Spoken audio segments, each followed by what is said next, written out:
What goes on behind here? Those doors lead to our nursing unit. This is a nursing home. This is a residence. I don't know if they'll cover this going forward, but that's not something they would have traditionally done, right? When she got older. They wouldn't have stuck her in a hole, right? That's like some newfangled shit. The whole thing is sort of this this battle with the modern and the traditional. But here it's interesting because, you know, she's not fucking with this at all, but he's busy. She wants to do things, and he's like, dog, I need you to be taken care of. I can't be worried about you. I know these women in their wheelchairs badly like idiots. You're not listening. Anthony, please. You think you're so high and mighty, don't you? With your fancy office. Oh, my God. You've come back for help. Don't look at that as a defeat.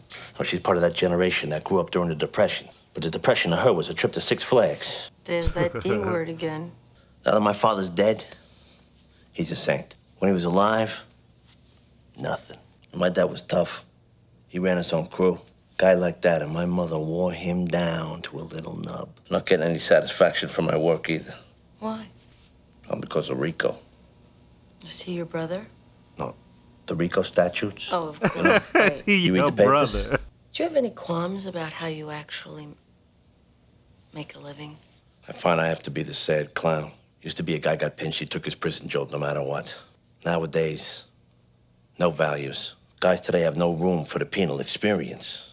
With today's pharmacology, no one needs to suffer. Here comes the Prozac. The man does not have the money. We ran the man over with the cart, he himself. He's bled dry. I hear the junior wants to whack Pussy Bompensiero. Pussy Malanga. Oh, little pussy. Yeah, little pussy. You think he's gonna fuck with big pussy? Man, I didn't remember that. Because like I said, I've seen this episode. I didn't realize he's called Big Pussy because there's a little pussy. You know what I mean? I just said there was two different pussies. I didn't realize that's what they were saying when they said Big Pussy was in relation to a yet smaller pussy. Your uncle resents that you're the boss. Your uncle's had a hard-on his whole life. First against your father, his younger brother, because you was a made man before him. So sure, he can't stomach you're telling him what to do. Artie with the restaurant. Get him out of town for 3 weeks. That way the restaurant closes. The hit has to go down someplace else. That MRI had $2,000 a pop. And we give this Mahaffey a choice. He has his company start paying out phony claims to fake clinics we set up, or he pays Hester 250 grand he owes him, which we know he cannot do, or it's a rainy night in Lyndhurst. Could be as good as garbage. Hey, garbage is our bread and butter. Was. So, Med, I'm not going. Every year on this date. So when they first get here, now they just straight up Italian, you know, wherever they from, you know, Sicilian or whatever, wherever on the boot, as he said, right? But then you like, as it goes on, they get more and more away from, you know, this sort of stereotype. And then you look at his kids, like, look at her room. It's so far removed from what he is and what his family is, right? Like, look at her. Ugh. Like, that shit is whack. Like, listen to the music she listening to. This shit whack, dog. Mom and Meadow get all dolled up, drive into New York Plaza Hotel for tea under Eloise's portrait. Tell you the truth, I felt it was dumb since I was 8. And here I thought this was something we would do long after you got married. With girls of your own. Meadow, you can't just lie and cheat and break the rules you don't like. Mom, do you have any idea how much it means to actually go skiing in Aspen? Like lame tea and scones at the Plaza Hotel? Goodbye. Disrespect. Close my door, Disrespect. please. Close your door. Here. When's the last time you got away? Took a little vacation? Anthony. Thank you. All right. it's bad enough that these mobsters still come in and patronize the place, okay? But so what? We're not connected. Right, because we just turned down those tickets. But the tickets were comps. Does the mind not rebel in any possible scenario under which dentist is sending the Don of New Jersey first class on a Norwegian steamship? Somebody donated their kneecaps for those tickets. Herman, there's no way I can Hilarious that they subvert show my it. fucking company. Sorry I haven't paid you, Herman. I know you are. I never meant to denigrate Tony Soprano. Hey, you want to go for a walk in the rocks? The crotches, I can't. Come on, it's beautiful out there. Come on. We'll help you. I go out there to think. Hilarious. That's right. What you were saying before, you know, with the MRIs. The art of threatening without threatening. Hey, you wanna go take a walk? This is where I go to think. My man just threw the rest of the ice cream. He watched that shit drop like, oh shit. I just heard from Triborough Towers. The Kohler brothers withdrew their bid. That's good. Oh, listen, by the way, Artie Bucco's here to see you. He got one thing fixed and he still got to deal with another. I can't. What are you talking about? Sorry. Mr. Soprano, how you doing? Giuseppe. Good to see you. How you doing? Hey, Signor. Hello. you come here? When possible. Hey, listen. Those decorator tips you gave me, they really work. Decorating tips. Yeah, right. Niels, shut the fuck up.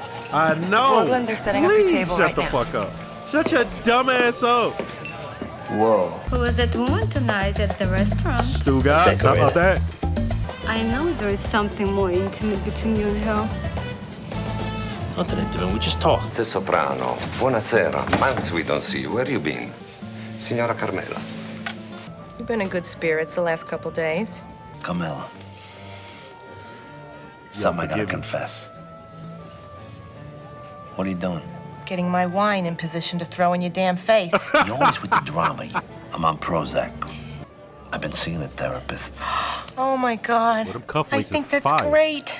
But I just think that's very, very wonderful. What do you think? I was Hannibal Lecter before or something? I just think it's great. Psychology doesn't address the soul. That's something else. But this is a start. This is something. Oh, I'm gonna shut up now.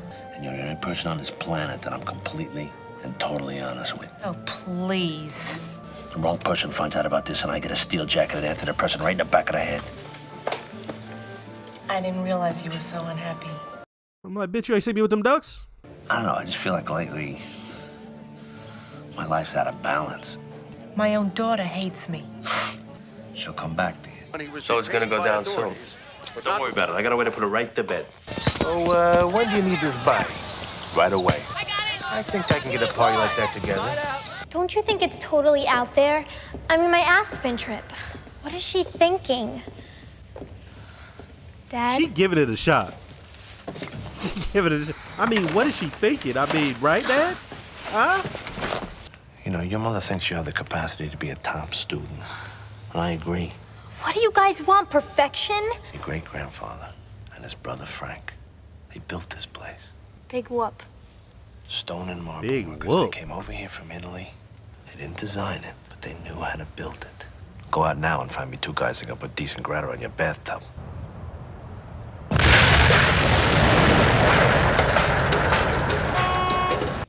So I feel good.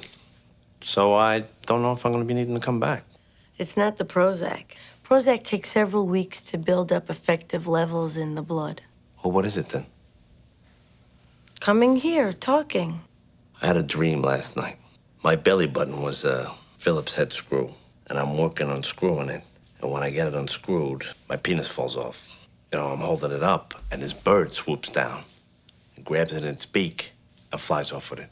What kind of bird? What about ducks? It's goddamn ducks. What is it about those ducks that meant so much to you? I don't know, it was just a trip having those wild creatures come into my pool and have their little babies. I was sad to see them go. Oh, Jesus, fuck, now he's gonna cry.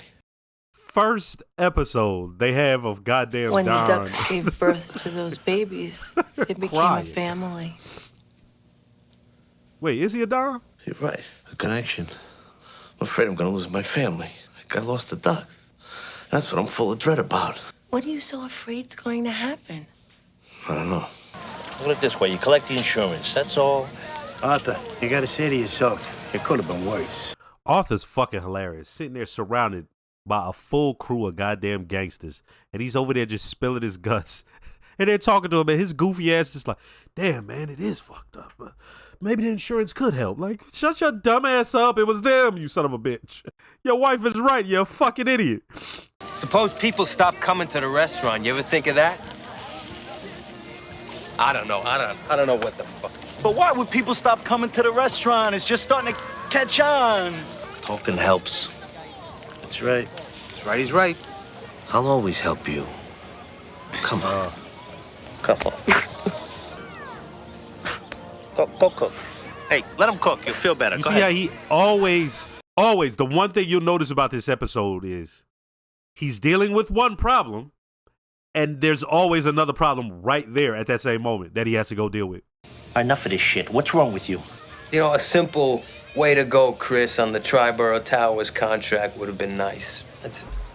He tight because ain't nobody give him a fucking pat on the back. Fuck out of here. You're right. Oh, okay. You're right. Yeah, open it up. Feelings. I have no defense. That's how I was parented. Never supported. Never complimented. Okay. You know, my cousin Gregory's girlfriend is what they call a development girl out in Hollywood, right? She said I could sell my life story, make fucking millions. I didn't do that. I stuck it out with you. I'll fucking kill you. What are you gonna do, go Henry Hill on me now? Ooh. She said I could maybe even play myself. He invokes Henry Hill. Yeah. What do you think, I have in that office? We got work to do. New avenues. Everything's gonna be all right from here on in. When you saw my response to it is based off of, how do y'all think his father would have handled a motherfucker saying some shit like that to him? Like, I don't even think anybody would have been bold enough to say some shit like that to the older guys. Like, you know what I mean? Like, the fact he said that, you know, times is different. I suppose he thinks once he's got me locked in a nursing home, I'll die faster. Well, if his father was still alive, you can bet your boots he'd show more decency and respect for his mother. My brother John was a man among men. They both didn't even like that motherfucker when he was alive. Anyway, they full of shit. Lots of things are different now from Johnny's in my day. What do you mean? Just this week, your son stuck his hand in, made it 100 times more difficult for me. Plus, he thumbs his nose at New York. Oh, What are you gonna do? He's part of a whole generation. You remember the crazy hair? And the dope? Now it's fags in the military. stop it, Junior. You're making me very upset. I don't like to, Olivia, but I'm all agita all the time. You're making me upset. Our friends say to me, Junior, why don't you take a larger hand in things? Something may have to be done, Olivia, about Tony. I don't know. You're using mesquite. That makes the sausage taste peculiar. Hi, Grandma. Happy birthday, my big boy. Carmela, my mother's here. Everybody, let's eat! First, let me start by saying don't forget to like, comment, and subscribe. If y'all subscribe, make sure to hit the notification bell. Shout out to all the new viewers. Shout out to all the subscribers. And got a Patreon, full-length early reactions to things like this. If you'd like to, check it out. So I don't know if y'all could tell, I really enjoyed that. Apparently this is my type of shit, right? As I said, there was a moment in this where I noticed, oh, yo, this works best if you're familiar with this genre and just sort of that, I won't say lifestyle, but just community, I guess you would say, right? So like if you've watched films, if you've seen documentaries, a lot of things make sense, right? So when we get to that second to last scene where his uncle and his mom are talking, it sort of wraps up everything into a nutshell, right? It's funny, but it also was going with what I was saying right before that. So the scene right before that, you have the young generation, a man who he put in work. We saw in this episode. They got somebody out of the way so that they could keep going with what they were doing. A check dude. And my man is complaining because he didn't get a kudos. And I'm like, yo, you're in gangland. That's what you want? That's crazy. I said that's some millennial ass shit, right? Even though he's not a millennial. And then we see our guy, who at first was complaining about this new generation, complaining about his nephew. He looks at him and he says, you know what? You're right. I should have showed you more, like, you know. And instead of him accepting it, he goes way too far. Hey, they've approached me about a story.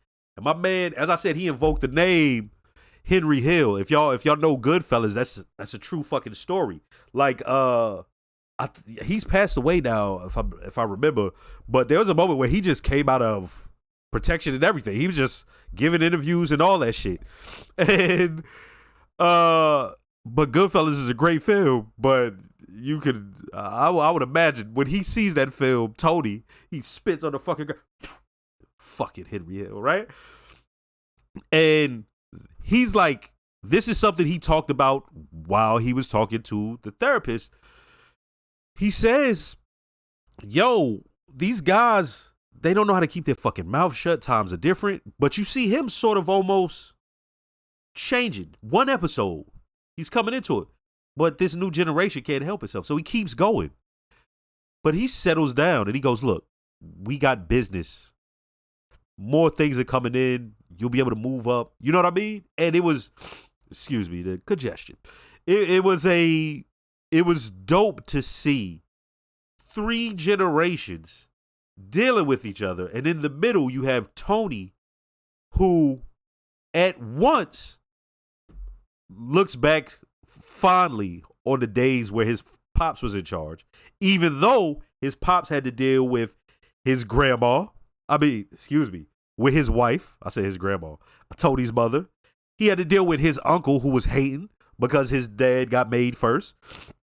And he didn't have all these riches and shit that they have right now. He didn't have that yet. But to him, things were simpler. Y'all got knocked. No, you didn't expect anybody to rat. When it was time to do business, people did business. But now it's a whole bunch of other variables involved. And he didn't know how to deal with that. Now, there's a moment in here where she helps him come to the realization that there's this sort of dread, this never-ending dread of it's the fear he's losing his family. When you say family, it's like, which family, right? Because in this episode, you see the issues with his, his daughter, his wife, right? He got a chick on the side, but then his wife, she handling it or whatever. But then you have the daughter who is spoiled. You got the son who is spoiled, but the son, he just doing son things. You don't see nothing from him really that much yet. But the daughter, I mean, shut the fuck up about Aspen, right? I got bigger shit to deal with, but they don't care about him. At least that's how he's feeling. Yeah, they got love, but it's one of those things where y'all saw the way they responded to him with his ducks. And it's something that we can feel, so he feels it. Like, yeah, he's the only one who cares, and he's reading his book about birds, and his wife, she's worried about him, but it's almost at like arm's length, if you will, because she's like, I just need you to be around for the family. It's not even so much about him as much, you know what I mean? But we'll see about that. That's just a theory I got. When she's sitting at the table with him and he says that, he's on Prozac, you see the wife. You see her like, oh, I knew it was something. She's like, yeah, that doesn't deal with the soul, but that's a start, right? Because she's worried about his everlasting soul. And that's why she keeps bringing up the father or whatever, the priest. Now, I recall something with her and the priest. That I recall. But you can tell he's already see something. You know why? Because he gets down, so he know how the priest gets down, so he can see it, right? Firmly. He got his third eye open. Now let's go into the thing with Arthur, the owner of the restaurant. Tony's uncle believes he should be able to handle business how he handles it. Here's the thing. He's just being an old bastard. He knows he got to check in with who's in charge. He can't just go doing shit like that without checking with nobody. Right? And why? Because you don't want to step on toes. You don't know what somebody got going on here or there. Tony sort of lets him live. He goes and talks to his mom about it, but then his mom is like, ugh, he knows how to handle it, implying that Tony doesn't know how to handle it.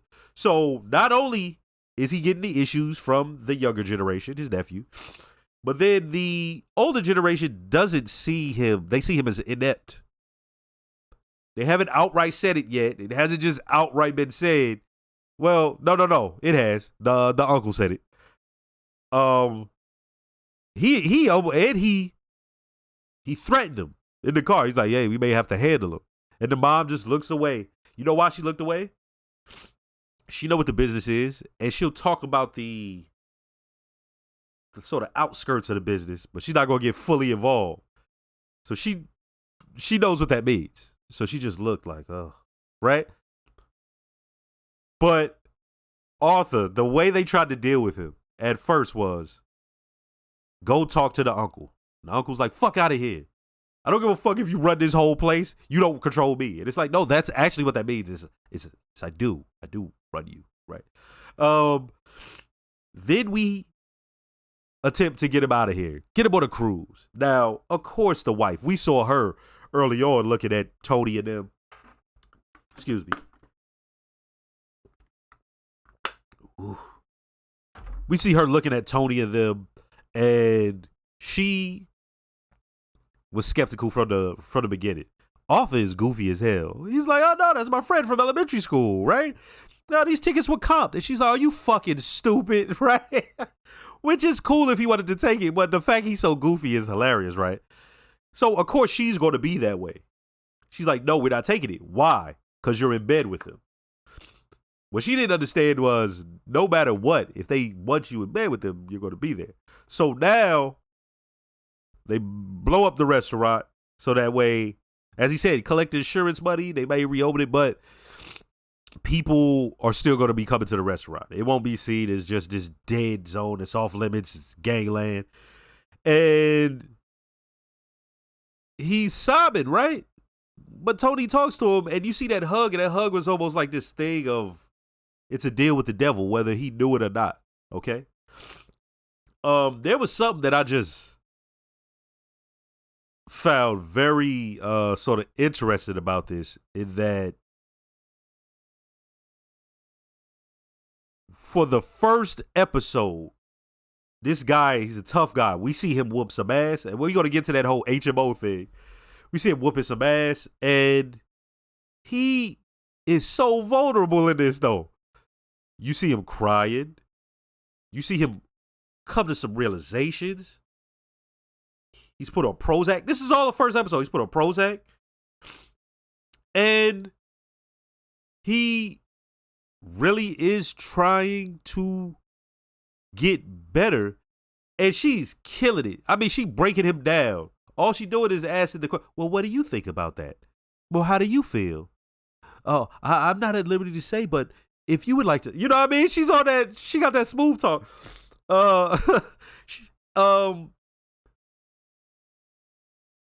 Interested to see. I want to see where that goes going forward, right? Also, that's a big play they're making with this whole having fake clinics making claims for that HMO. You know, that's crazy, but they always try to find new sources of income. And the fact that they couldn't get paid, so this almost sort of forced some ingenuity or something like that. That sort of makes you say like, yo, this motherfucker is a beast. For him to come up with that on the fly, dope. All the characters in here so far, dope. The one that stood out to me was the counselor, the consigliere, I guess you would call him, the Jewish gentleman. He's not dressed in a suit. He's not dressed even in casual. He's dressed in some light jogging gear. He got on the shoes with the Velcro straps. He's old and retired, but he gets down and does his business. So when they're talking to the HMO guy, and they go, hey, you want to go take a walk on the Bronx? That's where I go to clear my head. And my man takes the ice cream cone and tosses it. And my man's like, you know what? I think we can work on that, right? It's just, they've been in this business so long, things go and move in a certain way. Also, yo, they said, the uncle said something that stuck out to me.